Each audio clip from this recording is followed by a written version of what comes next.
নমস্কার, সবাই কেমন আছেন? আশা করি সবাই খুব ভালো আছেন। আমিও খুব ভালো আছি। তো চলুন প্রতিদিনের মতো আজকের ব্লগটা এখন থেকেই শুরু করি।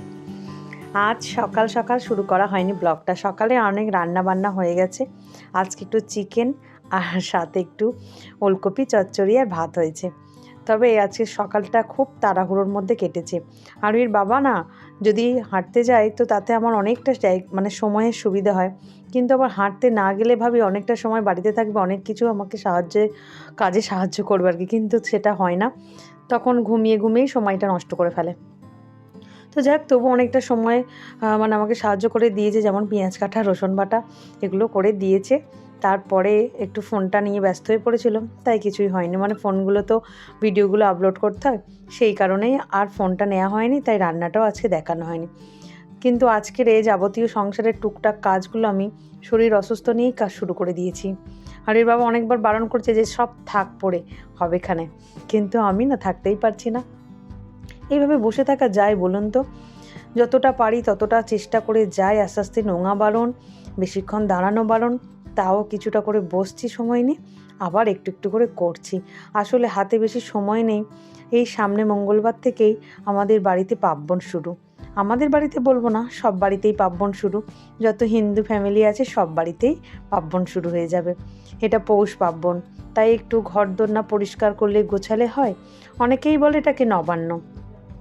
তাই এখন মকর চাল হবে এই পুজোতে, আরও কত কিছু নেওনি বাউনি সব রকম। তারপরে চারিদিকে আলপনা, মা লক্ষ্মীর পায়ের ছাপ, আরও কত কি সুন্দর করে সিংহাসন সাজানো, তারপরে ধান দেয়া, কত কি সত্যি ওই দিনটার জন্য একটা বছর অপেক্ষা করে থাকি। কিন্তু গত বছরে তো আমি ছিলাম না বাড়িতে, তখন গিয়েছিলাম ব্যাঙ্গালোর, তখন তো হয়নি পুজোটা ভালো করে। আরোহীর বাবা আর আরোহী যতটা পেরেছে করেছে। তো এবছর আমি বাড়িতে আছি, হয়তো অসুস্থ, কিন্তু যতটা পারি সেটা তো করতে হবে বলুন। যদিও পুজো করবে ঠাকুরমশাই, তাও গুছিয়ে দেওয়া সব কিছুর দায়িত্ব তো আমাদেরকেই নিতে হয়। তবে আরোহী করবে এবছরেও, আমি হয়তো একটু সাহায্য করতে পারবো। পুরোপুরি আলপনা টালপনা আমি কিছুই দিতে পারবো না। তাই এখনই ঘরদোরটা পরিষ্কার করা শুরু করে দিয়েছি। পাকাটা বড্ড নোংরা হয়েছিল, তাই এতটা লম্বা মানুষ খুঁজে পাইনি। আর আরোহীর বাবার একদমই সময় হয়নি, তাই মানসীকে দিয়ে একটু পাকাটাও পরিষ্কার করে নিলাম। এগুলো এত তেল চিটে চিটে ভাব হয়েছে, তাই আজকে একটু নিজের মনটা ঠিক করলাম আর শরীরটা একটু সুস্থ করে তুললাম। ভাবলাম আমাকে করতেই হবে, এইভাবে বসে বসে আমি আর দেখতে পাচ্ছি না, কারণ এগুলো অ্যাকচুয়ালি আমারই কাজ। এবারে মাকে যে বলবো, মায়েরও শরীরটা খারাপ, মাও আসতে পারছে না আমার বাড়ি, তো সেই কারণে আমাকেই এগুলো করতে হচ্ছে। অনেকটাই কষ্ট হচ্ছে, দাঁতে দাঁত চেপেই করতে হচ্ছে, কিছু করার নেই। হয়তো আপনারা ভাববেন অসুস্থ হয়ে পড়বে, আরোহীর বাবাও আমাকে বারবার বলছে, কিন্তু কি করব বলুন তো, একটু করে রেস্ট আমি নিচ্ছি এর মধ্যেই, তারপরে এগুলো করছি। এইটুকু কাজ করতে আমাকে প্রায় দুবার বিছানায় শুতে হয়েছে, তারপরে আমি করতে পেরেছি পুরোপুরি সম্পন্ন। তাও একবেলায় পারবো বলে সম্পন্ন আমার মনে হয় না। যতটা পারি করে রাখি, আবার একটু বিকালের দিকে করব, এটাই ভেবে রেখেছি।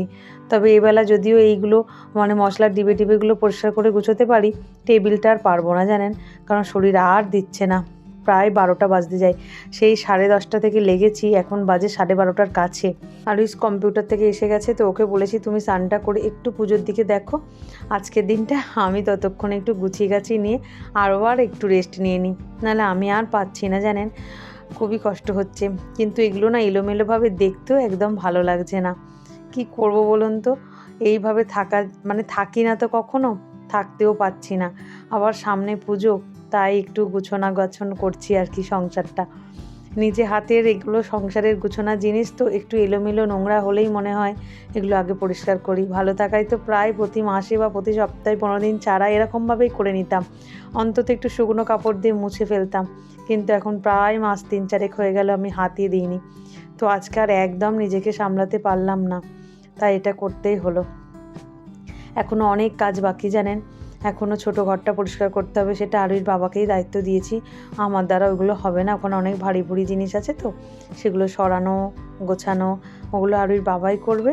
তারপরে আরও কিছু কাচাকুচিও আছে, যেমন ধরুন এই গেটের পর্দা টর্দাগুলো, সেগুলো আরোহীর বাবা কালকে সকালে করে দেবে বলেছে।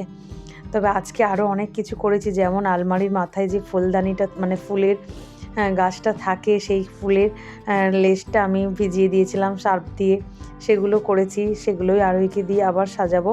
তবে সেগুলো এখন শুকনো করতে দিয়েছি, শুকিয়ে গেলে জল জ্বললেই শুকিয়ে যাওয়া যদিও, সেটা নিয়ে আবার আরুইকে বলেছি তুমি ওটা লাগিয়ে দিও, আমার দ্বারা হবে না। এইভাবেই মায়ে যেয়ে কাজ করছি। তবে অনেকটাই প্রেশার পড়ে যাচ্ছে আরুইয়ের ওপরে, আমি বুঝতে পারছি, কিন্তু কি করব বলুন, ও একটু বড় হয়েছে তো, তাই আমাকে অনেকটাই সাহায্য করছে পড়াশোনার ফাঁকে ফাঁকে। আর এখন যেহেতু নতুন ক্লাস, পড়াশোনার অতটা চাপ নেই, তাই জন্য আমাকে অনেকটা সাহায্য করছে। যাই হোক, দুজনে মিলে আবার স্নান টান সেরে পুজো সেরে ভাত খেতেও বসে গেলাম। এখন বাজে কটা জানেন? 1:30। ঘড়ির কাঁটা 1:30 ছুঁয়ে গেল। এখন আমরা আজকে খেতে বসছি। অনেকটা দেরি হয়ে গেছে, যেখানে আমরা 1টার সময় খেতে বসি সেখানে আধা ঘন্টা লেট হয়ে গেল। যাই হোক, চচ্চড়ি দিয়ে ভাতটা মাখছি। চচ্চড়িটা একটু কাঁচা টমেটো দিয়েছিলাম, কিন্তু সেই টক ভাবটা আসেনি জানেন, তাই জন্য একটু লেবুর রস মাখালাম। তো যাই হোক, মোটামুটি ভালোই হয়েছে। একটু 5 ফোড়ন দিয়েছিলাম, তো খুব একটা স্বাদ না হলেও মোটামুটি খাওয়ার মতো হয়েছে। কিন্তু আরুই মনে হচ্ছে খাবে না, এই চচ্চড়ি টচ্চড়ি খুব একটা পছন্দই করে না। যা খাই খাক, সবজি হিসাবে একটু গাজর দিয়েছি, হয়তো গাজরটাই বেছে বেছে খাবে। তারপর একটু চিকেন নিয়ে নিলাম। আরুর বাবাকে কয়েকদিন ধরেই বলছি একটু ছাঁট খাবো, কিন্তু আরুর বাবা কিছুতেই এনে দিচ্ছে না, বলছে না আমি মাংস এনে দিচ্ছি, মাংস খাও। তাই মাংস এনে দিচ্ছি, কিন্তু আমি একটু ছাল দেখে দেখে নিয়েছি জানেন, একটু চর্বি ছালটাই খেতে আমার বেশি পছন্দের, তাই ওগুলোই নিয়ে আমি খাচ্ছি। তবে বেশি খেতে ইচ্ছাও করে না, 2 পিসই নিয়েছি। তবে মাংস থেকে মাংসের ঝোলটা দিয়ে ভাতটা খেতে খুব মনটা চাইছিল, তাই মাংসের ঝোল দিয়েই ভাতটা শুরু করছি। আর তাতে একটু লেবু রস দিয়েছি, আপনারা তো দেখেইছেন। তো যাই হোক, চলুন খেতে খেতে ভিডিওটা আজ এখানেই শেষ করি। আগামীকাল একটি নতুন ব্লগে আবার দেখা হবে। সবাই সুস্থ থাকবেন, ভালো থাকবেন, সবাইকে ভালো রাখবেন। আর ভিডিওটা কেমন লাগলো অবশ্যই কমেন্ট করে জানাবেন। ভালো লাগলে একটা লাইক, সাবস্ক্রাইব করে পাশে থাকবেন। চলুন, টাটা।